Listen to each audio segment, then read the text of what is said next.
Hey guys, welcome back to my channel, and if you're new here, hi, my name is Lavinia and I post beauty videos regarding makeup and skincare 3 times a week, every Tuesday, Friday, and Sunday at 8 a.m. Mountain Standard Time.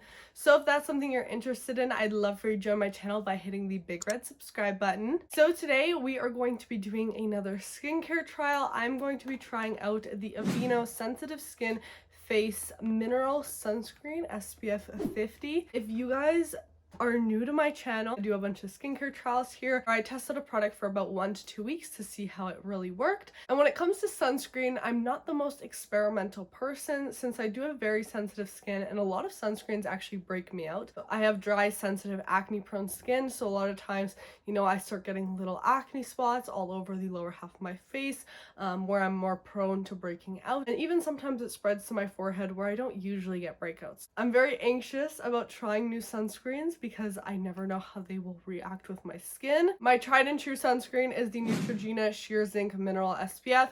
I love this one because it's purely 100% zinc oxide based, and zinc oxide doesn't break out my skin, so this one has been the one that has worked for me for many years now.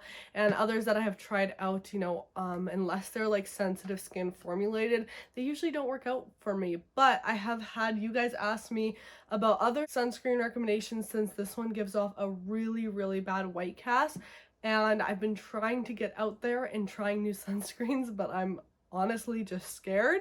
But I was in the drugstore section and I saw this AVEENO sensitive skin one.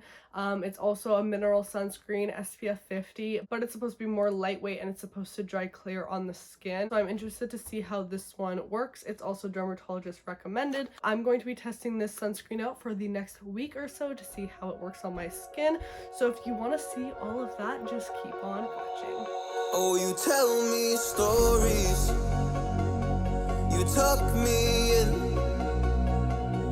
and the second you leave, I call you right back to check for monsters in my sheets. So like with all my other skincare trials, we're gonna get into some product information before we apply this. So I've already kind of stated the main things on here, but if we look on the box, it says it's non-comedogenic, it's fast absorbing, it's supposed to dry clear, it's hypoallergenic, fragrance free, paraben free, phthalate free, and dye free, and it's supposed to be for sensitive skin. It also has broad spectrum, so it's going to protect from UVA and UVB.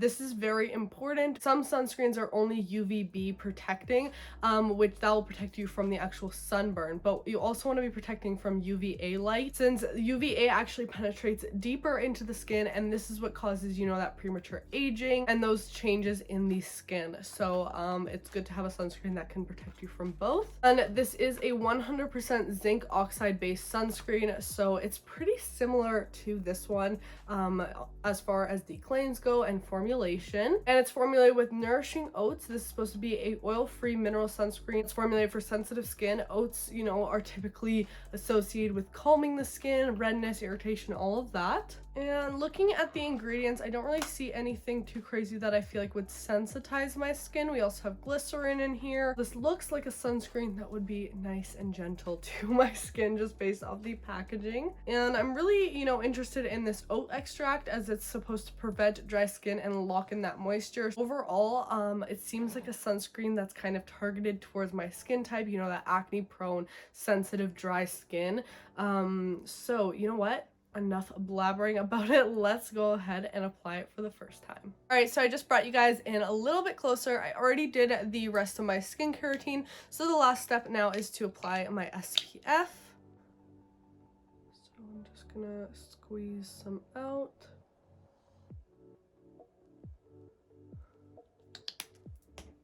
Just gonna start with a bit and apply more if needed. Does have a pretty thick consistency. Just gonna go ahead and blend it in. It does feel pretty similar in consistency to the Neutrogena one. I will say that. Eyelids too. I feel like a lot of people forget to apply this onto their eyelids.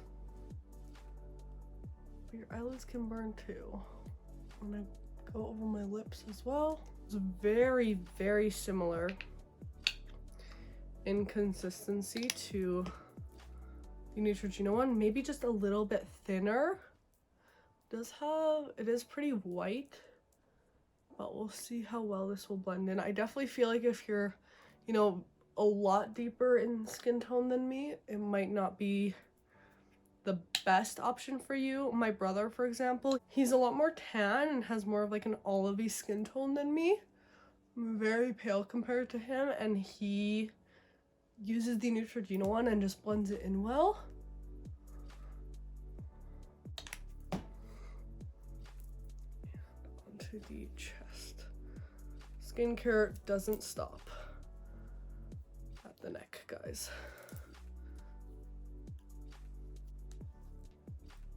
It honestly does feel nice and non-greasy on the skin.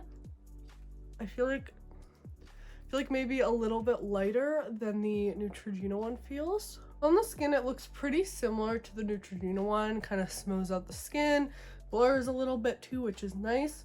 But I do feel like maybe it's a little bit less white. Let's do like a... So I'm gonna apply a bit of the AVEENO one there. And then a bit of the Neutrogena on the other side, and let's see. So I'm gonna blend out the Neutrogena. I'm gonna blend them out about the same amount. Yeah, so I do feel like the Neutrogena definitely has a lot more of a white cast. So this might be a better option, but we'll have to see. And the Neutrogena one just takes a little bit longer to blend than the AVEENO one too, I find. All right, so first impression wise, I really like this. You know, it's sitting on the skin well. I will have to see if it sensitizes my skin at all throughout the day or if it causes me to break out, but I will continue using this every single morning and I'll keep you guys updated. Hey guys, I want to do a bit of an update on the AVEENO SPF that I've been testing out. I just finished applying it, and all I want to say is right when I apply it, my skin does look maybe a little bit on the shiny side, but I find it does absorb pretty fast in. I also have been liking that it's a really thin consistency, so I don't really have to sit there working it out. And even though it has a bit of a white cast, it doesn't like, it's not that thick texture that like the Neutrogena one is a lot thicker, so I have to really sit there blending it out, whereas this one just blends out really effortlessly, so I do appreciate that. So I've been using this for about like 4 days now consistently, and I do really like it. Haven't been breaking out from it, which is really nice. Hasn't been irritating or sensitizing my skin, so far I have been liking this, and I'll update you guys later. All right guys, so it has officially been 1 week, and this is the last day I'm going to be testing this out. Product.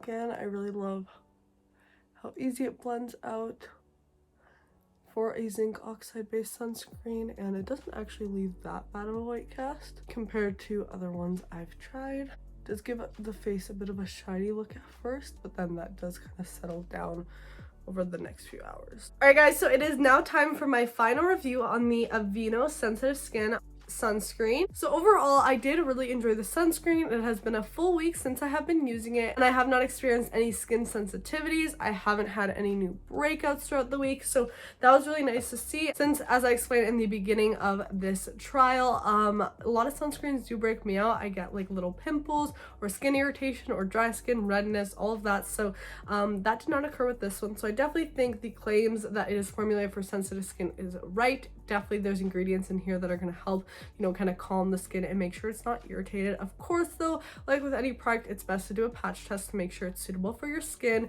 I recommend doing one behind the neck here or on the back of your hand at least 24 hours before you apply a product to make sure it is suitable for your skin. Now, comparing it to my Neutrogena Sheer Zinc, I do think that these are very comparable. If you have sensitive skin, I think one of these two options will work for you. This one doesn't have as bad of a white cast, and it isn't as thick as this one over here. This one is very thick in texture. Sometimes it can even feel a little bit like clay-like. I would kind of describe it that way. Although this is one of my favorites, especially for the winter when I'm more pale and the white cast doesn't matter as much to me. This one definitely is really nice, especially now I have a bit more of a tan, so the white cast is a little bit easier to blend in. I like that this was SPF 50. I feel like it lasts a pretty long time in the skin. Of course, you do want to be reapplying your sunscreen throughout the day. That's really my overall review on this SPF. I really did did enjoy it, and I definitely think this is going to be one of my new favorites that I keep to use every single day, since it is a very nice and enjoyable formula to use. And I feel like with sunscreen, you know, a lot of people say this, but the best sunscreen you can have is one that you actually use, because if you don't like the experience of your sunscreen, you're less likely to use it, and then, you know, if you're not using sunscreen, you're not getting the protection from the UVA and UVB rays. So I definitely think it's important to be using one, and if you find one that works for you and you like, keep using that one. But this one I did really enjoy and would highly recommend to any of you guys with sensitive skin. So if you guys know of any other sunscreens that you think I would enjoy, please leave them down below in the comments, as I would love to test out more. And if you're interested in any of the products I mentioned today, they will all be linked down below in the description. If you choose to purchase from those links, they do help me out a little bit, as I do make a small commission, and that really just helps me keep my channel going and to continue making content for you guys. Please give this video a thumbs up if you enjoyed, make sure to subscribe, and also don't forget to turn on my post notifications so you get notified every single time I upload a new video. And yeah guys, that's it for this one. I'll see you in the next one. Bye. Oh, you tell me stories, you tuck me in, and the second you leave, I call you right back to check for monsters in my sheets.